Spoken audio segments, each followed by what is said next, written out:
Penafsiran adalah suatu pernyataan logis untuk memastikan apakah pernyataan tersebut bernilai benar, true, atau bernilai salah, false.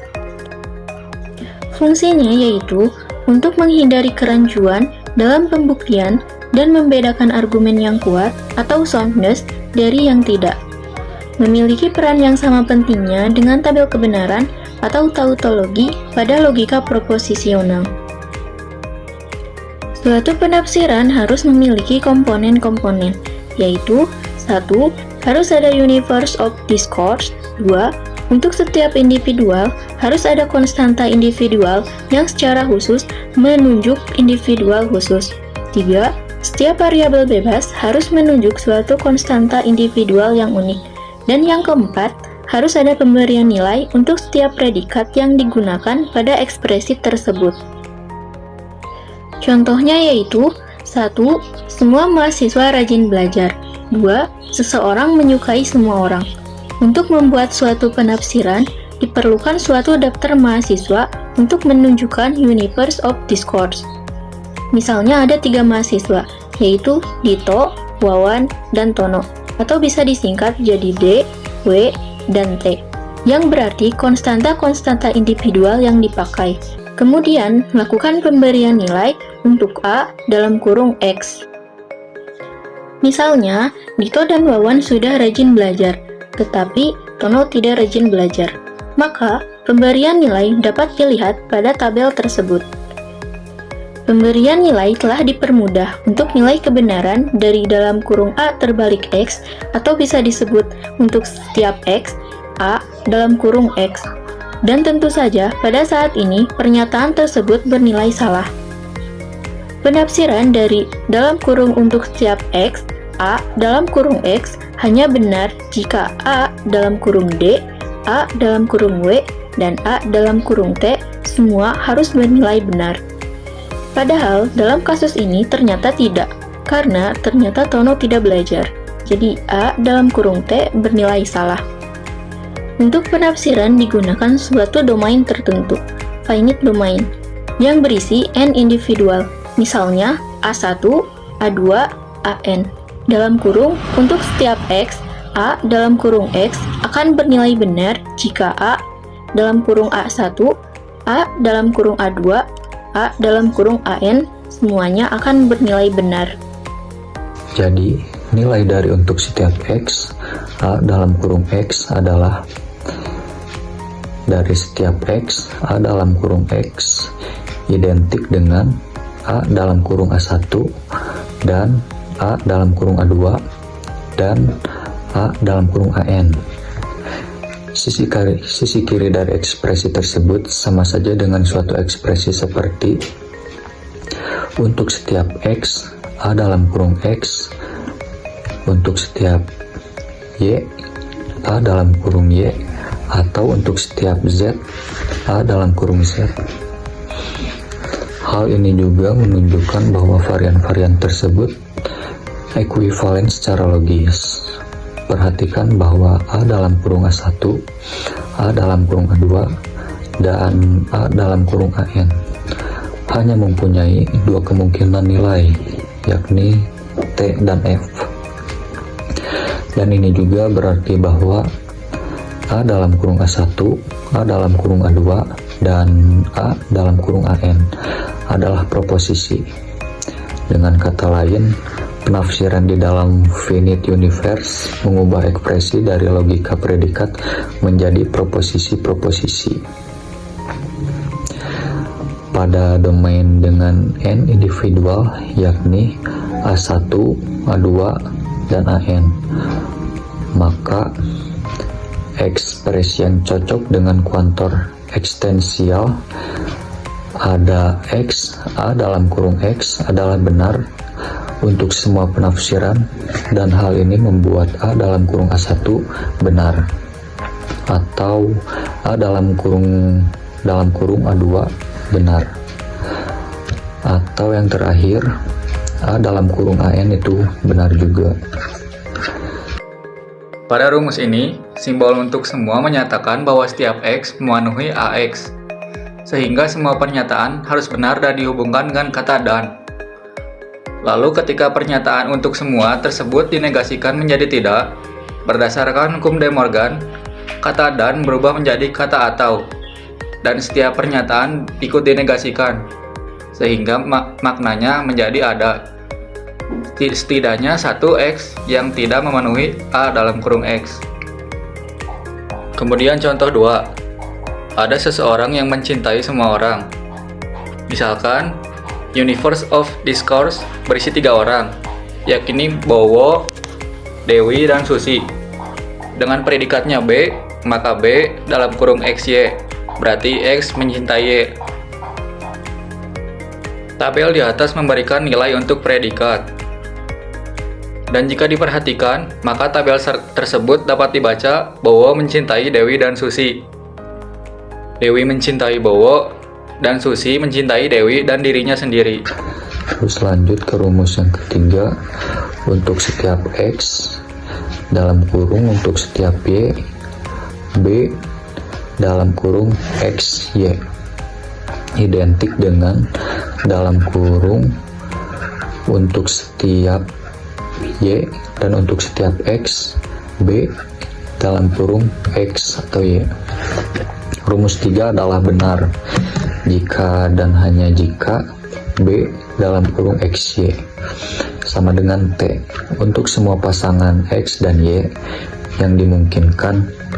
Secara terbaik untuk melihat adalah menyatakan predikat B dengan tabel seperti contoh 2 dengan masukkan lajur berupa X, sedangkan kolom untuk Y yang menyatakan nilai kebenaran dari B dalam kurung XY. Untuk semua Y, B dalam kurung XY bernilai benar jika dan hanya jika semua masukan di kolom Y benar. Untuk semua Y dan untuk setiap X, B dalam kurung XY bernilai benar. Sama untuk semua lajur. Untuk setiap X, B dalam kurung XY bernilai benar jika dan hanya jika semua masukan di kolom Y benar. Untuk setiap Y dalam kurung X, B dalam kurung XY bernilai benar jika sama untuk semua kolom. 5. Ada X dan ada Y sehingga B XY benar, ekuivalen dengan ada Y dan ada X sehingga B XY benar. Rumus 4 sama saja kedua sisi akan bernilai benar jika pasangan tersebut membuat B XY bernilai benar. Jika B Dewi Bowo bernilai benar, maka tentu saja membuat kedua sisi benar. Jika tidak ada nilai T pada contoh 2, maka kedua sisi rumus pasti bernilai salah. Pada contoh 2, anggap ketiga orang tersebut sedang berada di taman dan matahari sedang bersinar. Jika pernyataan matahari sedang bersinar diganti S, maka penafsiran S benar. Tidak masalah jika X sama dengan Bowo, Dewi, ataupun Susi, maka S benar, dan untuk semua X, S benar. Memang matahari bersinar untuk semua orang. Untuk alasan yang sama, ada Y, S benar. Jadi jika R proposisi yang bisa benar atau salah, individunya tidak dipersoalkan, maka untuk semua X, R dan ada X, R bernilai benar jika R benar, dan keduanya salah jika R salah. Maka untuk semua X, R ekuivalen dengan ada X yang memenuhi R dan ekuivalen dengan R. Validitas argumen. Suatu ekspresi A disebut valid jika benar pada semua penafsiran. Untuk menyatakan ekspresi A valid, ditulis A dalam kurung simbol tautologi. Pada ekspresi A, jika ada penafsiran yang membuat A salah dan A benar, maka definisi berikut akan melengkapinya. Jika B suatu ekspresi, maka penafsiran apa saja yang membuat B menghasilkan T disebut memenuhi B. Penafsiran apa saja yang memenuhi B disebut modelnya B. Jika B mempunyai model, maka B disebut memenuhi. Ekspresi A tidak valid jika A memenuhi. Di pihak lain, jika A memenuhi model, justru A yang tidak valid. Ekspresi B yang tidak mempunyai model disebut kontradiktori. Oleh karena itu, jika ekspresi A valid, A disebut kontradiktori. Validitas di sini juga dapat digunakan untuk mendefinisikan implikasi logis dan ekuivalen logis seperti berikut. Jika A dan B suatu ekspresi, maka A ekuivalen secara logis dengan B. Jika Jika A ekuivalen, B valid, hal itu dapat ditulis A setara B. A dikatakan mengimplikasikan secara logis B atau A mengimplikasikan B. Jika A mengimplikasikan B valid. Untuk setiap X, A implikasi B atau X identik dengan A implikasi, atau untuk setiap X, B atau X. Di sini A adalah suatu proposisi dan B adalah suatu predikat. Jadi, jika A memiliki nilai benar atau salah, maka akan menjadi seperti pada rumus 7. Untuk setiap X, T implikasi B atau X, T implikasi untuk setiap X, B atau X. Nomor 2, untuk setiap X atau B implikasi B atau X, hasilnya F, keduanya sama-sama valid. Pada rumus ke-1 diketahui T implikasi B atau X sama dengan B atau X, maka sisi kiri akan menjadi untuk setiap X, B atau X, sedangkan sisi kanan dilakukan hal yang sama, sehingga akan menjadi untuk setiap X, B atau X, dan jadilah untuk setiap X, B atau X, untuk setiap X, B atau X. Dan tentu saja hal ini valid seperti pada definisi di atas. Sedangkan rumus kedua berikutnya pasti juga T, karena F implikasi B atau X bernilai T juga F implikasi untuk setiap X, B atau X bernilai T. Jadi rumus di atas selalu valid, tidak peduli A benar atau salah. Ekspresi-ekspresi tidak valid. Ada definisinya, sebuah ekspresi dikatakan valid jika tidak ada penafsiran yang menghasilkan nilai salah. Metode pembuktian. Untuk membuktikan suatu ekspresi tidak valid, cukup ditemukan satu contoh penyanggal atau single counter example. Nah, ada strategi. Pada bentuk implikasi B, C, kita harus mencari model di mana bagian depan atau antecedent bernilai benar, namun bagian belakang atau konsekuen bernilai salah.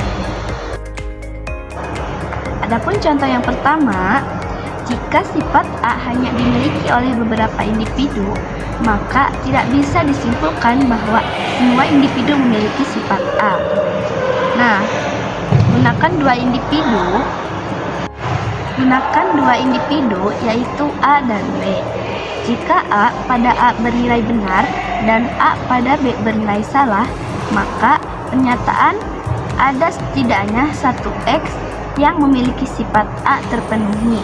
Tetapi pernyataan semua X memiliki sifat A tidak terpenuhi atau gagal.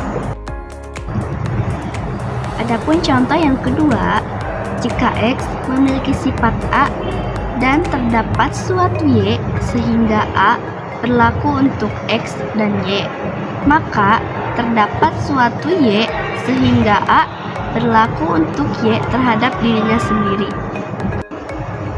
Ada kesalahan. Mengganti variabel X dengan Y yang sudah terikat dalam lingkup terdapat Y adalah tindakan ilegal dalam logika. Analisis realitas. Setiap orang memiliki ibu itu benar. Ada seseorang yang menjadi ibu bagi dirinya sendiri itu salah. Karena pernyataan benar menghasilkan pernyataan salah, maka ekspresi ini tidak valid. Adapun contoh yang ketiga, A dalam kurung X dalam kurung A dalam kurung X atau B dalam kurung X. Maka untuk semua X, A dalam kurung X atau untuk semua B dalam kurung X. Misalnya, A punya sepatu olahraga, B punya sepatu sekolah. Kondisinya, semua orang di kelas punya salah satu dari sepatu tersebut. Dalam kurung sisi kiri benar. Kenyataannya, tidak semua orang punya sepatu olahraga dan tidak semua orang punya sepatu sekolah. Dalam kurung sisi kanan salah. Nah, kuantor universal dalam kurung tidak dapat didistribusikan secara bebas terhadap operator atau. Contoh pembuktian validitas. Untuk membuktikan suatu ekspresi yang valid sebenarnya cukup sulit. Yang perlu adalah mengetahui kasusnya terlebih dahulu. Sebagai contoh, semua yang tergolong tautologi pasti valid. Dengan demikian, ekspresi apa saja yang dibuktikan, ternyata hasilnya tautologi pasti valid. Ekspresi lain bisa saja valid karena ditentukan, misalnya dalam kurung atau X, A dalam kurung X mengimplikasikan A dalam kurung T untuk semua term T. Jika masalahnya mudah, bisa diselesaikan dengan cepat. Tetapi jika sulit, mungkin akan timbul kesulitan mencari metode untuk memastikan ekspresi tersebut valid atau tidak. Ini kita ingin menunjukkan bahwa implikasi dalam kurung untuk semua X A dalam kurung X atau untuk semua X B dalam kurung X mengimplikasikan untuk semua X A dalam kurung X atau B dalam kurung X adalah valid. Untuk itu kita asumsikan sebaliknya, yaitu kesimpulan bernilai salah. Jika pernyataan untuk semua X A dalam kurung X atau B dalam kurung X salah, maka ada setidaknya satu individu, misalkan A, sehingga A dalam kurung A adalah B dalam kurung A, keduanya bernilai salah. Akibatnya, pernyataan untuk semua X A dalam kurung X bernilai salah dan untuk semua X B dalam kurung X juga bernilai salah. Sehingga premis untuk semua X A dalam kurung X atau untuk semua X B dalam kurung X menjadi salah. Hal ini bertentangan dengan asumsi bahwa premis bernilai benar, sehingga terjadi kontradiksi. Oleh karena itu, implikasi tersebut terbukti valid.